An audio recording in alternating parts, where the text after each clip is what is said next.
Titanic জাহাজ ডুবার কাহিনীর বিষয়ে আপোনালোকে নিশ্চয় শুনিছে।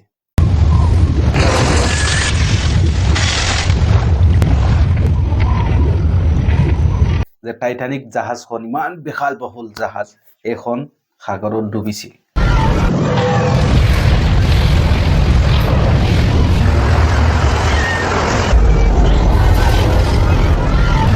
কিন্তু কেনেকৈ ডুবিছিল?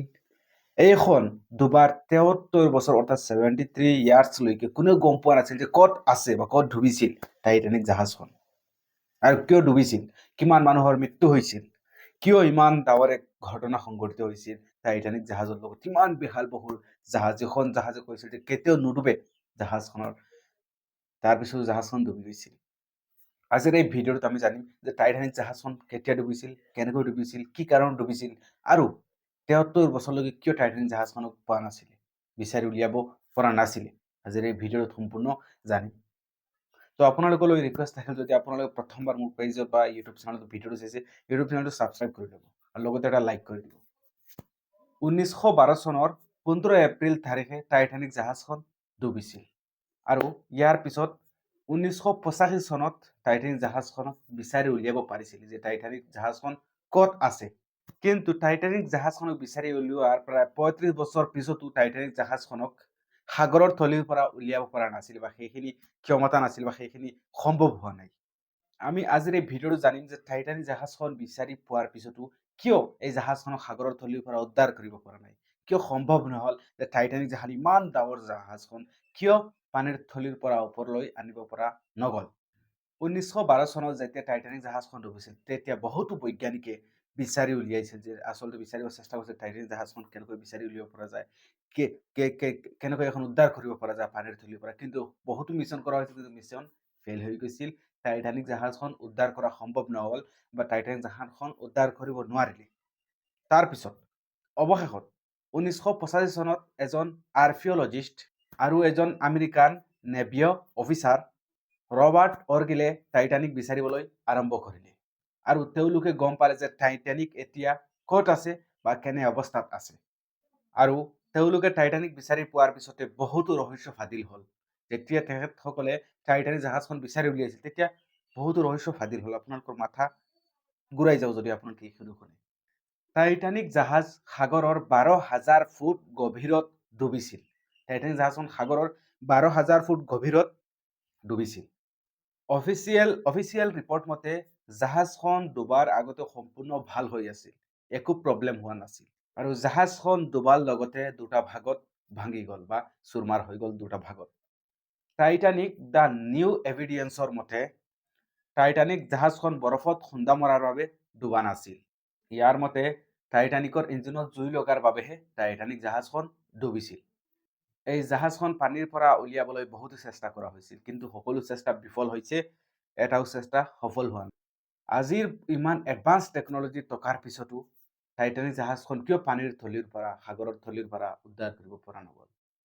ইমান এডভান্স টেকনলজি আছে, কিন্তু কিয় সম্ভৱ নহ'ল যে টাইটানিক জাহাজখন পানীৰ থলীৰ পৰা উদ্ধাৰ কৰিব পৰা যায়, বা সাগৰৰ থলীৰ পৰা উদ্ধাৰ কৰিব পৰা যায়?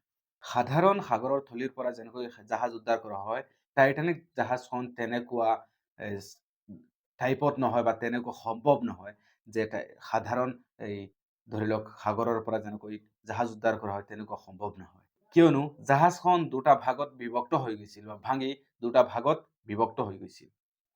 কিন্তু হাইটেক সাবমেৰিন আৰু পাৱাৰফুল মেগনেটিক চিষ্টেমৰ সহায়েৰে জাহাজখন উলিয়াবলৈ চেষ্টা কৰা হ'ল। কিন্তু ইয়াৰ বাবে বহুতো অসুবিধাৰ সন্মুখীন হ'ব লাগিব। এই কাম কৰিবলৈ হ'লে বহুতো অসুবিধাৰ সন্মুখীন হ'ব লাগিব। প্ৰথমটো অসুবিধা হৈছে টাইটানিকৰ ওজন। টাইটানিকৰ ওজন, যিটো প্ৰায় ১,৪৩,০০০ টন আছিল টাইটানিকৰ ওজন। আৰু দ্বিতীয়টো অসুবিধা হৈছে পানীৰ চাপ, যিটো পানীৰ চাপে জাহাজখনৰ ওজন আৰু বৃদ্ধি কৰি দিয়ে বা আৰু বঢ়াই দিয়ে। কিন্তু বৈজ্ঞানিকে আজিলৈকে ইমান পাৱাৰফুল সাবমেৰিন বা ইমান পাৱাৰফুল মেগনেটিক বনাব পৰা নাই, বা বনোৱা সম্ভৱ নহ'ল বৈজ্ঞানিকৰ দ্বাৰা। আৰু যদি ইমান পাৱাৰফুল বনাব পাৰিলেহেঁতেন বা পাৰিলে হয়, তেনেহ'লে হয়তো টাইটানিকো পানীৰ থলীৰ পৰা, সাগৰৰ থলীৰ পৰা উদ্ধাৰ কৰিব পাৰিলে হয়। কিন্তু ইমান পাৱাৰফুল মেগনেটিক বনোৱা সম্ভৱ নহ'ল। সেইবাবে টাইটানিক জাহাজখন পানীৰ বা সাগৰৰ থলীৰ পৰা উদ্ধাৰ কৰিব পৰা নাই, বা সম্ভৱ নহ'ল। কিন্তু ইয়াৰ লগতে আৰু এটা ইণ্টাৰেষ্টিং কাহিনী আছে, আপোনালোকে শুনিব যে যেতিয়া টাইটানিক জাহাজখন ডুবিছিল, এটা পৰিয়ালৰ লগত কেনেধৰণৰ ঘটনা সংঘটিত হৈছিল। টাইটানিক জাহাজখন ডুবাৰ পিছত সেই পৰিয়ালৰ অৱস্থা কি হৈছিল, কিমান টকা খৰচ হৈছিল, গোটেই জীৱন এগৰাকী কৃষকে গোটেই জীৱনৰ ইনকাম যিখিনি টকা আছিল সেইখিনি এবাৰ টাইটানিক জাহাজখনত যাত্ৰা কৰাৰ বাবে সফৰ কৰাৰ বাবে খৰচ কৰি দিছিল, কিন্তু যাব পৰা নাই। কিয় যাব পৰা নাই, আজিৰ এই ভিডিঅ'টোত আপোনালোকক কম। 1912 চনৰ 10 এপ্ৰিলত টাইটানিক জাহাজখন যাত্ৰা কৰিছিল ইংলেণ্ডৰ পৰা নিউয়ৰ্কলৈ। আৰু টাইটানিক যাত্ৰাক লৈ চৌদিশে চলিছিল মানে আনন্দৰ উল্লাস, যে কোন যাব, কেতিয়া যাব, এই টাইটানিক জাহাজত এবাৰ যাত্ৰা কৰিব, মানে চৌদিশে মানে এক আনন্দ উৎফুল্লিত হৈ পৰিছিল মানুহ। এটাই চৰ্চা চলি আছিল যে টাইটানিক জাহাজত সফৰ কোনে কৰিব। সকলোৰে হেঁপাহ আছিল টাইটানিকত এবাৰ উঠা।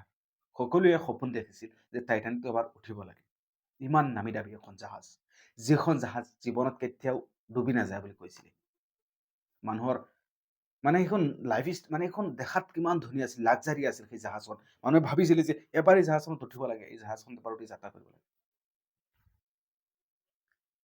ঠিক তেনেকৈ সেইগৰাকী কৃষকেও ভাবিছিল যে টাইটানিক জাহাজত উঠি এবাৰ যাত্ৰা কৰিব লাগে।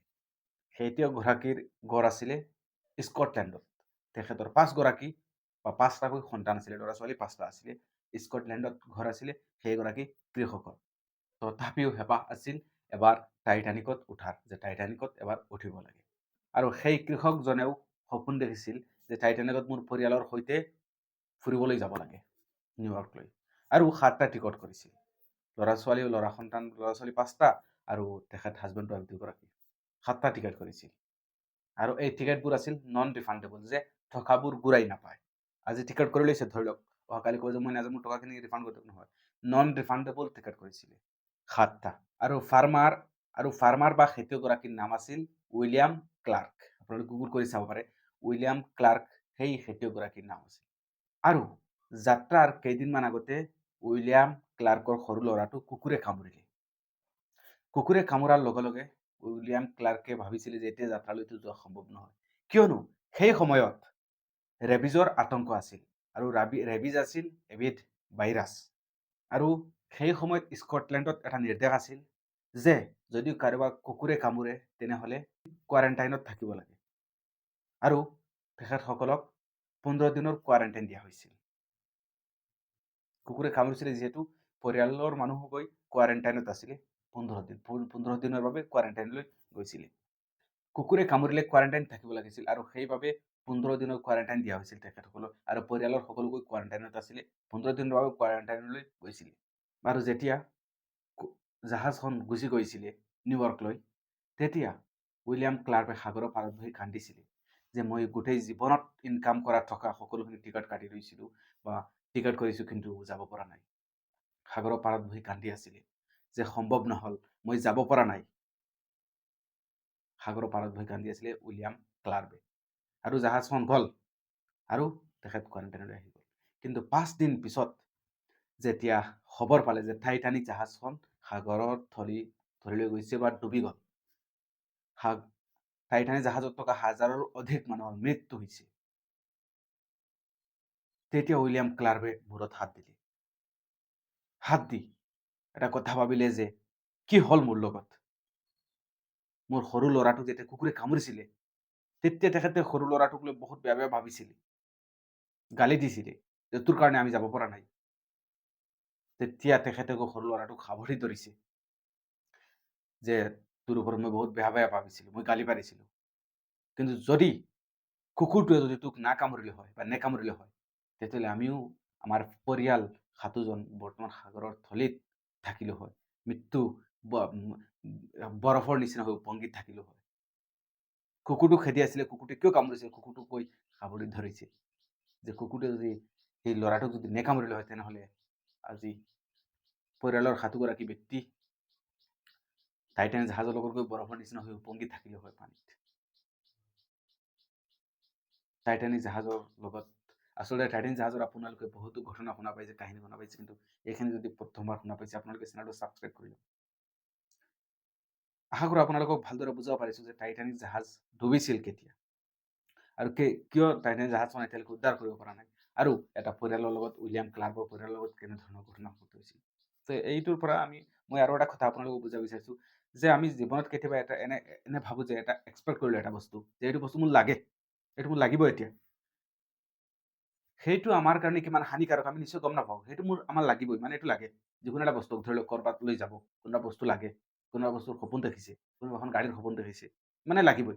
নালাগে মানে কোনো যে সপোন ভাঙিছোঁ, ডিপ্ৰেছনত গ'ল মানে মোৰ শেষ, এভৰিথিং শেষ, শেষ। সেই উইলিয়াম ক্লাৰ্কৰ লগত যেনেকুৱা হৈছিলে। তেখেতে সাগৰৰ পাৰত বহি কান্দি আছিলে যে মই যাব পৰা নাই। মোৰ পৰিয়ালৰ মানুহ এজনক লৈ যাব পৰা নাই। সেই কুকুৰটোৱে কিয় কামুৰিছিল। কিন্তু ৫ দিন পিছত যেতিয়া খবৰ পাইছিলে যে তেতিয়া ভাবিছিলে যে যদি আমি টাইটানিক জাহাজৰ লগত ইমান লাক্সাৰি টাইটানিক জাহাজৰ যদি যাত্ৰা কৰিলোঁ তেতিয়াহ'লে আজি পৃথিৱীত নাথাকিলোঁ হয়। মানে শেষ। যদি আপুনি ভাবি আছে সপোনত গাড়ী এখন কিনিব দেউতাকে দিব পৰা নাই, দেউতাকৰ হয়তো ফাইনেন্সিয়েল কণ্ডিশ্যন বেয়া। যদি আপুনি টকা একগোট কৰিছে, কিবা টকাখিনি খৰচা হৈ গ'ল, কিনিব পৰা নাই। এই হতাশ নহয়, হয়তো হ'ব পাৰে এই গাড়ীখন কিবা দুৰ্ঘটনা হ'লে হয়। তো গাড়ীখন কিবা এক্সিডেণ্ট হৈ গ'লে হয়। কোনো এটা বস্তু আজি ভাবি আছে। অহাকালি হয়তো আপোনাৰ বাবে এনেকুৱা হ'ব যে সেইটো হানিকাৰক হৈ লাগিল হয়। ধৰি লওক আপুনি ক'ৰবাত সফৰ কৰি ডুবাইলৈ যাব ভাবিছে। মই ডুবাইলৈ যাব পৰা নাই ভাই, মই সেই থাইলেণ্ডলৈ যাব পৰা নাই, অমুকলৈ যাব পৰা নাই, তমুকলৈ যাব পৰা নাই। পিছত এনেকুৱা হ'ব পাৰে সেই তাত কিবা দুৰ্ঘটনা হৈছে মানুহৰ। চ' এই টাইটানিক জাহাজখনৰ লগত এই কথাখিনি আপুনি নিশ্চয় অনুমান কৰিব পাৰিছোঁ।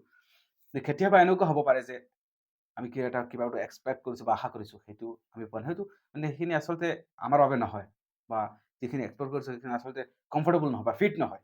সেইবাবে আমাক দিয়া নাই। তো নেদেখাজনে হয়তো আমাক দিয়া নাই। চ' আপোনালোকে যদি ভিডিঅ'টো চাই ভাল পাইছে, কমেণ্ট কৰিব, ভাল কমেণ্ট কৰিব। আৰু যদি সম্ভৱ হয় আপোনালোকে চেনেলটো ছাবস্ক্ৰাইব কৰি ল'ব। ফেচবুকত চালে ফেচবুক পেজটো ফ'ল' কৰি ল'ব। ধন্যবাদ।